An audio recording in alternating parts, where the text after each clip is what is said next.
como siempre. Bueno, ahí tenés digamos, los $3, mirá. Por lo menos es... En realidad, cuando una economía tiene represión financiera, represión sobre el sistema de precios, aquellos que esquivan esos controles son verdaderos héroes. Ponete en el caso de la Unión Soviética, ¿sí? Tenían todo regulado, la gente se moría de hambre. ¿Qué era lo que los salvaba? O lo que los salva a los venezolanos. Todo lo que es lo que se llama el mercado en negro, porque es donde se pueden conseguir los productos. Es decir, el ser humano, en su instinto de supervivencia, esquiva los controles. Y si el Estado avanza en esos controles, lo único que hace es matar más gente. En este caso sería una doble violación de las normas, ¿no? Porque sería de la cuarentena y de las normas del central, ¿no? Pero, digamos, por lo menos, o sea, lográs que funcione el mercado y podés que la gente esté mejor. Y Javier, ¿cuánto se puede sostener una brecha tan grande como la que hay con el dólar oficial?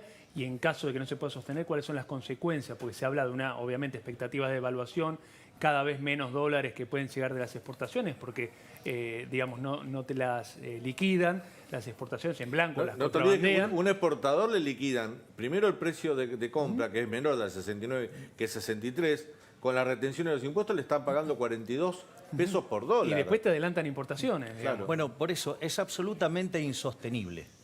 O sea, y es insostenible en varias cuestiones. Por un lado, lo que ustedes señalan muy bien en lo que tiene que ver al comercio. El incentivo del exportador, ¿cuál es? Y subdeclarar las exportaciones. ¿Y cuál es el incentivo del importador? Sobreestimar o sobredeclarar importaciones. Eso lo que te va a hacer es que la cantidad de dólares que va a tener la economía es mucho menor. Hoy volvieron los precios testigos, ¿viste? De la por FIP. eso. Bueno, y después tenés otros problemas más. Eso lo que vos te estás reflejando es que ese nivel de brecha hace absolutamente inviable cualquier operación. O sea, hay, por ejemplo, todas las operaciones vinculadas a las propiedades son absolutamente inviables. O sea, con ese diferencial. Por lo tanto, lo que te diría es, mira, eso te complica los dólares, pero lo que está mostrando es un problema más grave, que es el problema monetario. Es decir, vos lo que tenés ahí es el reflejo del desequilibrio monetario. Si bien en lo que va del año la cantidad de dinero no varió, ¿sí? O sea, no hay un aumento neto de la emisión. Exacto, pero ahora vamos a ver por qué se da eso, que hasta fin de abril tenés la cantidad de base monetaria constante. Emitiste 600.000 millones de pesos, o sea, casi un tercio de la base para financiar al fisco. ¿Y eso qué hizo el gobierno, el Banco Central? Lo esterilizó con LELIQs y con pases. Hoy la posición del LELIQs más pases tenés un poquito más que la base monetaria. Esto quiere decir que en un contexto de desconfianza la cantidad de dinero se podría estar duplicando en 30 días. Si salieran, si esos depósitos... Si hubiera un pánico. Claro. Pero, y la otra alternativa es, si llega a haber un pánico, ¿qué haría ahí el Banco Central? ¿Emite y permite el fogonazo inflacionario o va a un plan Bonex? Como los políticos no les gusta hacerse cargo de los daños que causan, lo más probable es que, para evitar la hiper, terminen haciendo un plan Bonex. Por lo tanto, la situación monetaria de Argentina es extremadamente... Pero, por ejemplo, vos dirías... ¿Cuál dirías que sería la solución? ¿Salir del cepo, que implicaría un salto, una devaluación altísima y por ende una inflación mucho mayor? O sea, ¿cuál sería tu idea? ¿Qué dirías? Bueno, Guzmán me contrata para que le aconseje. No, yo no trabajaría con el imbécil de Guzmán. Bueno, suponete que cualquier otra persona, o sea, te dicen sos ministro de Economía ahora. ¿Qué Primero dirías? me desrodeo de los orcos. De los orcos. Sí, obvio. Estás solo, digamos. te dicen todo tuyo. Bueno, a ver, lo primero que hay que entender es que el cepo es una medida inmoral. Porque ¿qué es lo que hace el cepo? El cepo, vos naturalmente querés salir de la moneda que emite el político argentino, ¿sí? Por ende no puede valer ni excremento porque esas basuras no sirven ni para abono. Entonces, ¿cómo haces para protegerte? A la luz de la historia te compras dólares. Entonces, ¿qué es lo que hacen?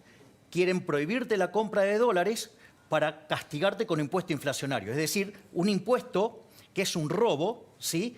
En el más sentido puro de la palabra, porque además es un impuesto no legislado. Y son 5 puntos del PBI que nos roban los políticos con impuesto Pero hoy inflacionario. salir del cepo implicaría todavía más inflación. A ver, no, es que... Porque implicaría devaluación que pasaría a precios. Pero es que es falso que las devaluaciones sean inflacionarias.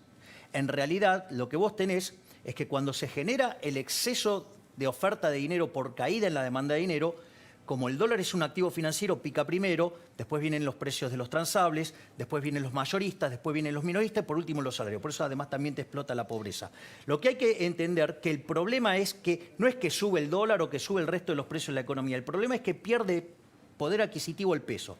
El peso está perdiendo poder adquisitivo por varias cuestiones. Primero porque la gente no lo quiere. No lo quiere.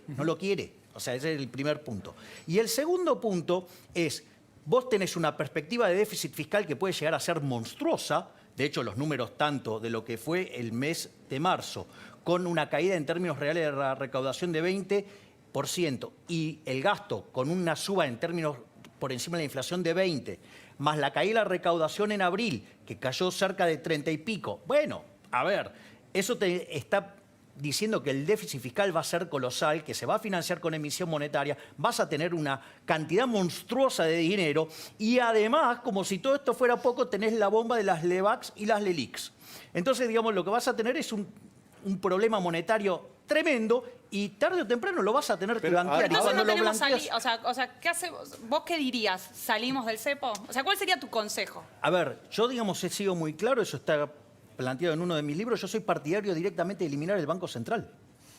Es decir, el Banco Central a lo largo de toda su historia fue un instrumento por el cual los políticos estafaron a la sociedad argentina.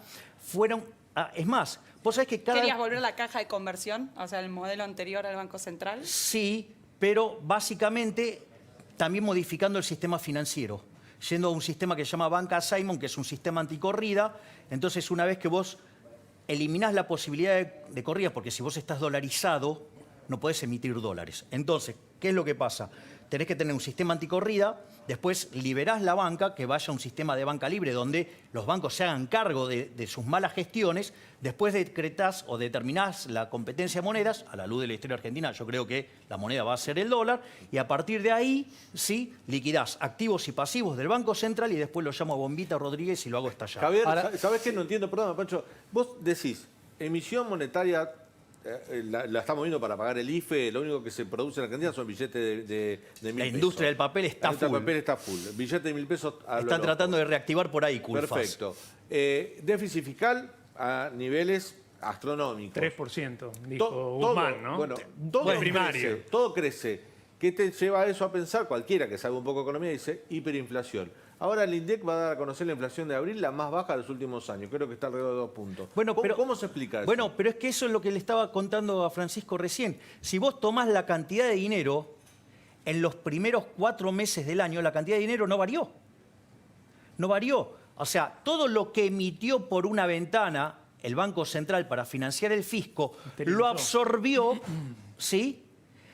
Colocándole LEVAX, LELIQs y pases a los bancos. Es como si, en el fondo, el Banco Central le pidió plata a los bancos y el gobierno tomó plata del Banco Central, que en el fondo, cuando haces la cuenta neta, es como si el gobierno se hubiera endeudado con los bancos. ¿Qué pasa? Vos tenés una liquidez monstruosa en los bancos, porque los bancos se la ven venir, ¿o te crees que no se la ven venir? ¿Por qué te crees que tienen una liquidez de 65%? Justamente, porque se la ven venir. Entonces, ¿qué es lo que está haciendo el gobierno? Es como si estuviera tomando crédito, al menos de manera indirecta, sobre los bancos. Lo que vos decís es que es inflación reprimida en este caso y que el dólar sube en parte por eso. Todavía no es que está reprimida, está escondida detrás del stock de LELIQs. Pero digo, sube porque cae la demanda de dinero, no por la emisión. Lo que sube exactamente tiene que ver con la caída de la demanda de dinero. Por eso también, aun cuando la gente esté con lo justo, te sube el blue. Ahora, y también te sube el contado Javier, con liqui. Y el shock de confianza, digamos, que puede terminar en que esto, digamos, tenga un impacto negativo en la inflación y se desbande todo. ¿Por dónde puede venir? ¿Por la deuda? ¿Por dónde puede venir?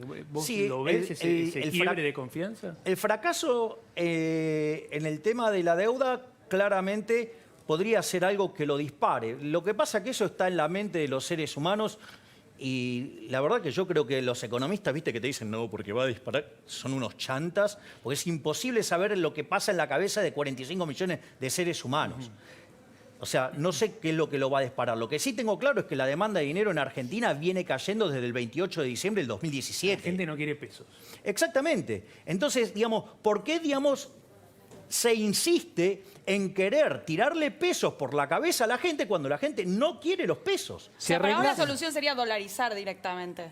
Digamos, bueno, pero de hecho, digamos, o sea, ¿para qué querés tener pesos? Si para lo único que sirven los pesos es para que los políticos te estafen con impuesto inflacionario. No es gratis esto, y te cuento por qué. Cada vez que la tasa de inflación supera el 20%, se pierde un 0,38 de crecimiento. Eso vos lo ponés en la historia argentina desde que existe el Banco Central. ¿Sabés qué PBI deberíamos tener hoy si no fuera por la política del Banco Central, que en el fondo es funcional al fisco? ¿Cuánto? El mismo PBI per cápita que Estados Unidos. Vos decís que por el central... Pero en ese modelo hay un montón de variables que no estás teniendo en cuenta. Es como, metodológicamente es difícil hacer ese cálculo. No, bueno, digamos, bueno, digamos, es un estudio, digamos, basado en cuáles son los impactos. O sea, tenés que tener un montón de variables constantes para que eso Bueno, quede pero así. es que justamente lo que haces es dejar las otras controladas y medís el impacto de la inflación. O sea, por eso lo tomás en una regresión donde vos no solo contemplás los otros efectos, los tomás todos, los reincorporás y entonces ves cuál es el efecto neto, digo, del daño que causó el Banco Central a instancia de prestarle al fisco. ¿Hay que salir de la cuarentena? Mirá, yo creo que sí. Que sí. Sí, yo creo que ¿Completamente sí. o gradualmente? Yo creo que hay que salir de manera inteligente. Es decir, vos sabés que hay grupos que son grupos de riesgos, por ejemplo, los adultos mayores, por ejemplo, las personas que ya traen alguna enfermedad, ¿sí? Esos son grupos de riesgo y vos ahí no podés salir de la cuarentena.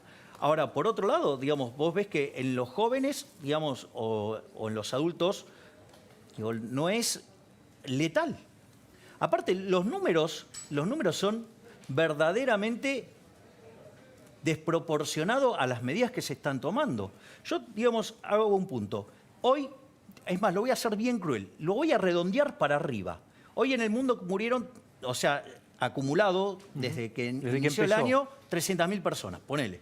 ¿Sí? Un poco menos, ¿no? Bueno, ya lo sé, por eso dije cruel, Por el porque COVID, lo estoy Poco más de redondeando. 300.000 bajas. Sí. Bien. Ah, Bueno, ok. ahora yo voy a hacer una pregunta. ¿Alguien sabe cuántas personas van a morir a lo largo del año por la mera transición demográfica del mundo? Por viejos, digamos, de viejos. Por solo cómo evoluciona la población en el mundo. 60 millones de seres humanos. Eso implica la muerte de 165.000 personas por día. Es decir, al COVID-19 le tardó 100 días llegar a lo que muere en el planeta Tierra en un día. Es decir, todavía el COVID-19 no se cargó con la cantidad de gente que muere en 2 días. Está bien, pero yo te puedo decir, las muertes se cuentan de a una, digamos. Uno tiene que tratar de evitar, cueste lo que Pero cueste. de vuelta, me encanta el punto. Ahora vamos a hacer otra cosa. No es gratis la cuarentena que estamos haciendo, no es gratis a nivel mundial. Entonces, ¿qué es lo que significa esto? La ONU, las Naciones Unidas, tienen una parte que se encarga de la protección alimentaria. ¿Ok? Entonces, lo que hacen es calcular cuántas son las personas que se mueren de hambre en el mundo. La FAO. La FAO. Entonces, hay una estimación que muestra que la cantidad de pobres en el planeta Tierra, como consecuencia de este modelo de cuarentena que se eligió, va a saltar de 5%, los pobres extremos, a 15%. Eso implica que durante 90 días van a estar muriendo de hambre 300.000 personas. Es decir, que si yo lo tomo en esos 90 días, me da 27 millones de personas. Es decir, que los infectólogos, con este modelo de cuarentena que proponen, están haciendo un genocidio. Un genocidio. Sí, digamos, exactamente. Vamos O sea, a ir vos tenés- un segundo, vos crees estamos que- con Cristian Ritondo, que está con Jerónimo Murá.